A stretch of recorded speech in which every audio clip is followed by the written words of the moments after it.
ശസ്ത്രക്രിയയ്ക്കിടെ വയറ്റിൽ കത്രിക കുടുങ്ങിയ സംഭവത്തിൽ വീണ്ടും സമരം ശക്തമാക്കാൻ ഹർഷിന. സംസ്ഥാന സർക്കാരിന്റെ അവഗണനയ്ക്കെതിരെ നിയമ പോരാട്ടവും പ്രത്യക്ഷ പ്രതിഷേധ പരിപാടികളും തുടരുമെന്ന് സമരസമിതി നേതാക്കളും വ്യക്തമാക്കി. കുന്നമംഗലം കോടതിയിൽ വിചാരണ നടപടികൾ ആരംഭിക്കാനിരിക്കെ ഹൈക്കോടതി സ്റ്റേ അനുവദിച്ച സാഹചര്യത്തിലാണ് സമരം ശക്തമാക്കാൻ തീരുമാനം. പ്രോസിക്യൂഷന്റെ ഒത്തുകളിയാണ് പ്രതികൾ സമർപ്പിച്ച ഹർജിയിൽ സ്റ്റേ അനുവദിക്കാൻ കാരണമായതെന്ന വിമർശനമാണ് ഹർഷിനിയും സമരസമിതിയും മുന്നോട്ട് വയ്ക്കുന്നത്. കേസ് വീണ്ടും പരിഗണിക്കാൻ പ്രോസിക്യൂഷൻ ആവശ്യപ്പെട്ടത് കേസ് അട്ടിമറിക്കാനാണെന്ന വിമർശനവും സമരസമിതി മുന്നോട്ട് വയ്ക്കുന്നു.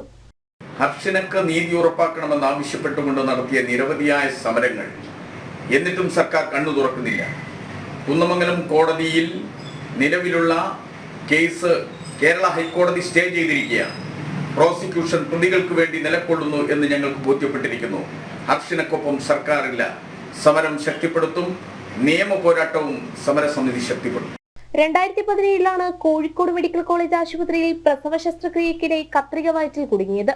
2022 ശസ്ത്രക്രിയയിലൂടെ പുറത്തെടുത്തു. ശസ്ത്രക്രിയ നടത്തിയ 2 ഡോക്ടർമാരും 2 നഴ്സുമാരും കുറ്റക്കാരാണെന്ന് പോലീസ് അന്വേഷണത്തിൽ കണ്ടെത്തിയിരുന്നു.